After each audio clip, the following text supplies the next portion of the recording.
Bueno, retomamos la segunda parte de la clase. Vamos a hablar de los derechos y las obligaciones del usufructuario y por ende con algún pequeño diferencial lo que pasa con los que tienen el derecho real de uso y habitación.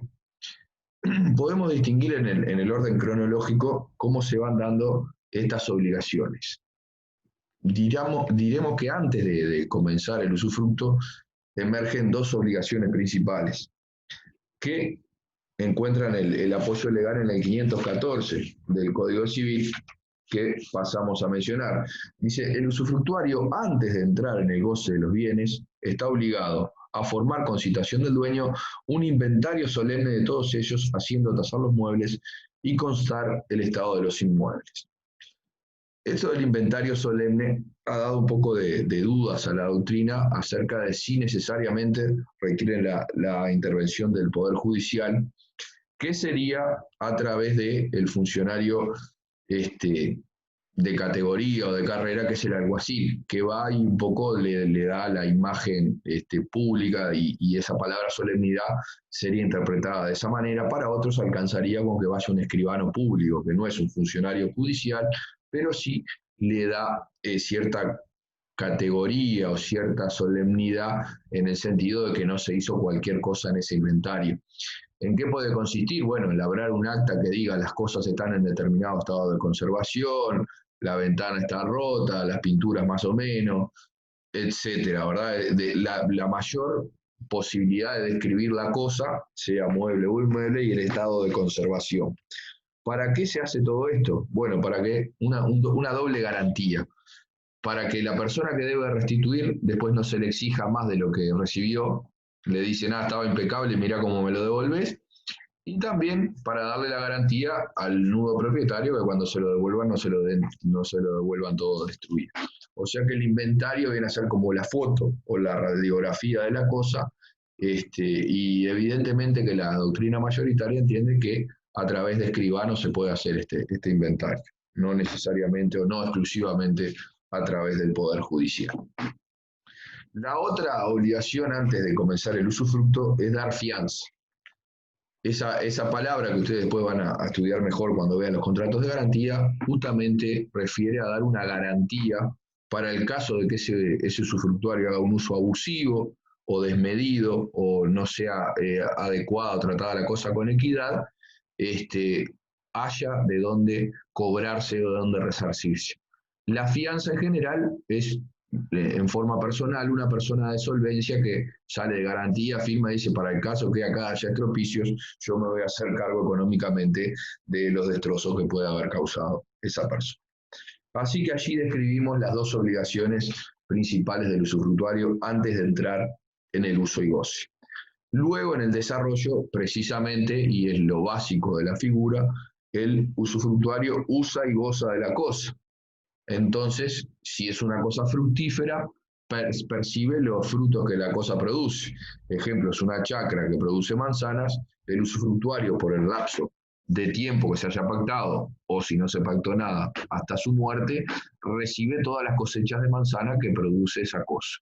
Ese es un efecto básicamente importante de el hecho de estar en la categoría de usufructuario y tener ese derecho real. Eventualmente también surge o emerge otro derecho, como pesa sobre su cabeza la obligación de restitución, la posibilidad de recuperar o resarcirse de las mejoras que hubiere producido en el bien. Por ejemplo, era un predio destinado a la ganadería y hace toda una pileta para lavar el ganado y curarlo, etcétera, toda una caminería o un pasaje, y bueno, ahí habrá, según lo que se haya pactado, o en todo caso lo que diga el Código Civil, tener un derecho a resarcirse por las mejoras que haya producido, teniendo en cuenta, como ustedes saben, que se trata de un bien ajeno, que usa y goza, pero tiene la obligación de restituir.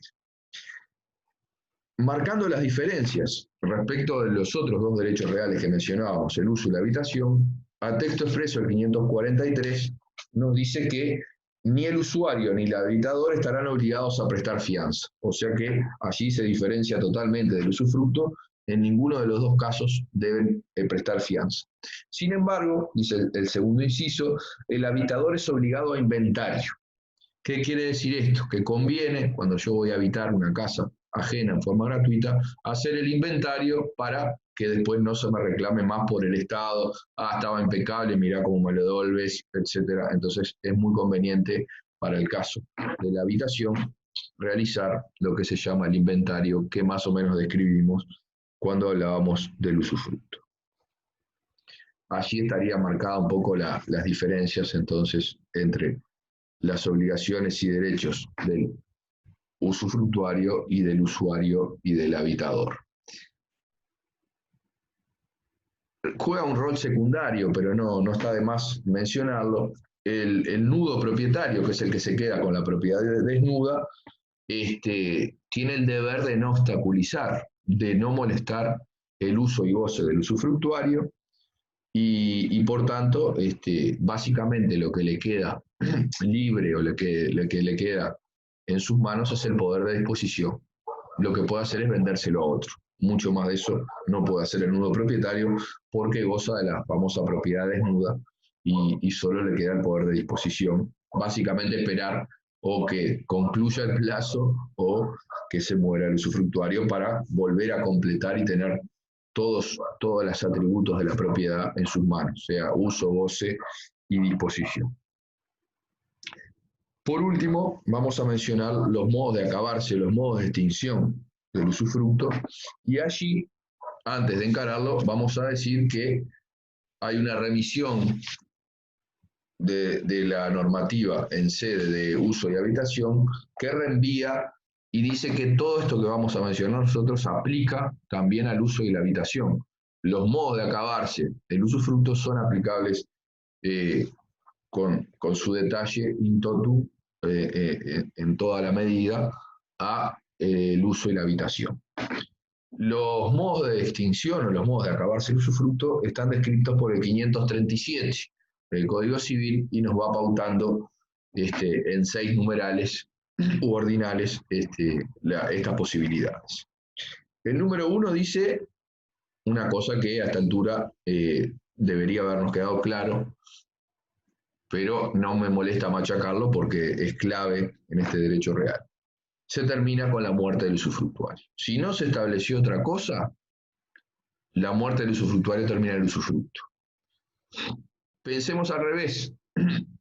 Se establece, yo pacto con alguno de ustedes, un usufructo de ustedes por 5 años. No, vamos a hacerlo al revés.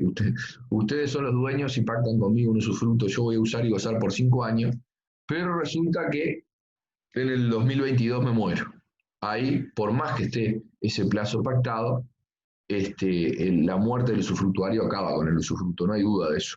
No hay forma de que mis herederos puedan perdurar o perseguir en ese contrato, sino que por la muerte del usufructuario se termina el usufructo. Lo dice claramente el numeral primero y está muy vinculado a la característica de inherencia personal.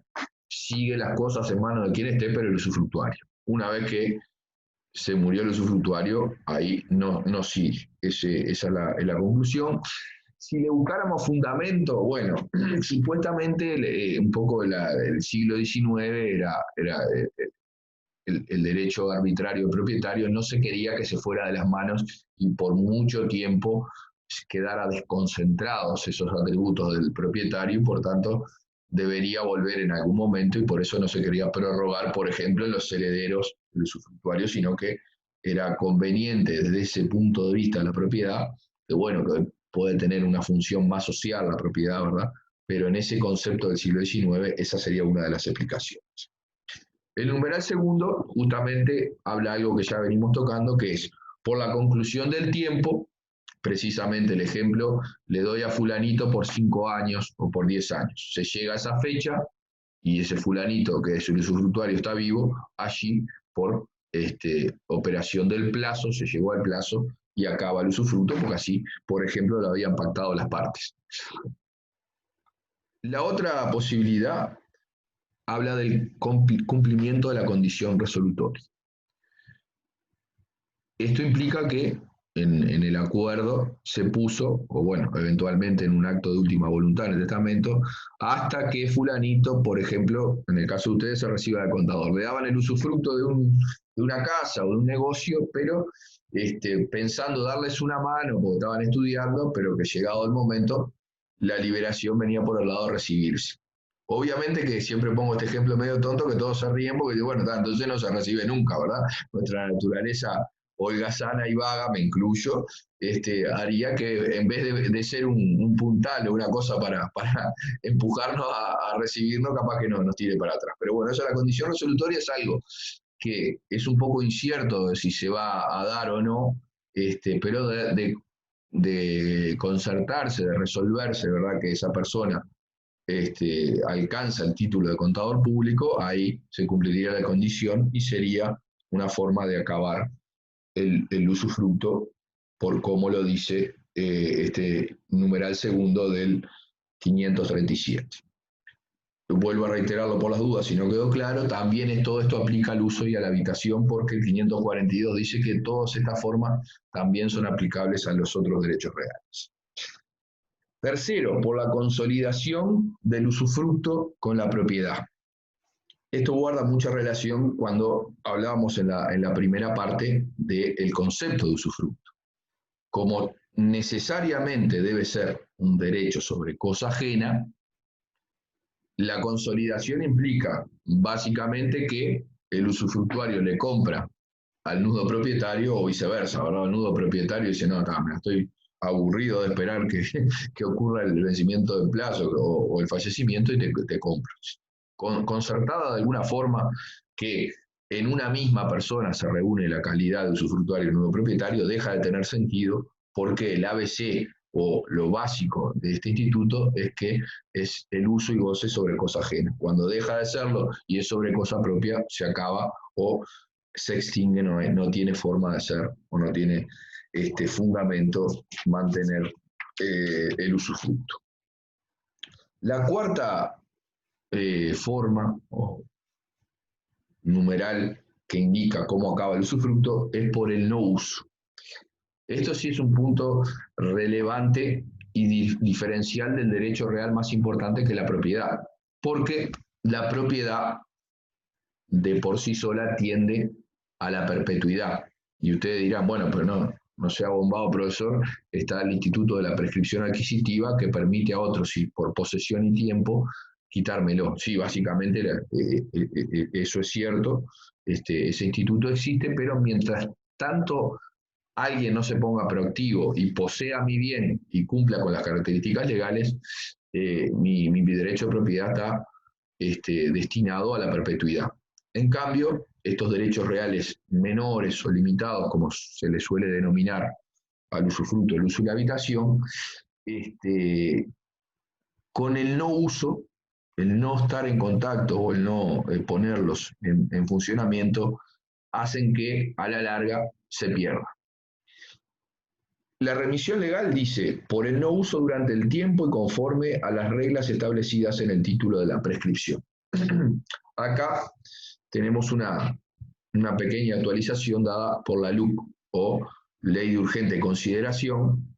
Le estoy debiendo el número, pero bueno, o sea, buscan por los buscadores y es bastante fácil de ubicarla, la Ley de Urgente Consideración, que reduce los términos o los plazos de prescripción. Y en el caso del 1215, que sería el artículo en juego de los derechos reales, implica que, en definitiva, por el no uso durante 20 años, se perdería ese derecho.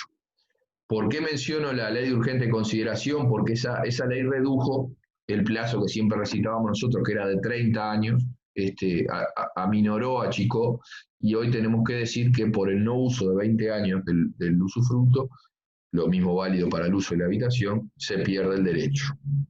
Muy diferente a lo que ocurre con la propiedad, que por el no uso no hay problema, tiene que haber una actividad del otro lado, que es la persona que me pretende prescribir. La quinta forma, el quinto modo de acabarse o extinguirse el usufructo, es por la renuncia del usufructuario. ¿Qué viene siendo la renuncia? Bueno, la mayoría de los autores entiende que es un acto abdicativo. Yo en mi uso de la voluntad, y se supone que estoy sano de mente, digo, no quiero más este derecho, renuncio a mi derecho. En principio, digo, válido por la autonomía de la libertad, el reparo que hay es que esto podría ser en perjuicio de acreedores y alguno podría saltar, por ejemplo, si tuviera forma de cobrarse en algo de esos beneficios míos, por ejemplo, si fuera una cosa que produce rédito, entonces yo podría estar de forma indirecta o de forma bastante bandida, por decir de alguna manera, sacándome obligaciones de arriba de no pagar a mis acreedores. Y allí tendrán algunas acciones para tratar de oponerse a ese acto abdicativo que en general renunciar a una cosa no me produce nada bueno, ¿verdad? Sino que generalmente el codificador es mal pensado y se trate de tratar de perjudicar a otros. Lo dejamos por ahí, porque implicaría, si no, irnos demasiado del tema. Y el último numeral habla de la destrucción total de la cosa. Dice así: por la destrucción real y completa de la cosa que era objeto del usufructo. Si la cosa objeto del usufructo no sufre más que una destrucción parcial, el derecho continúa sobre lo que de ella haya quedado.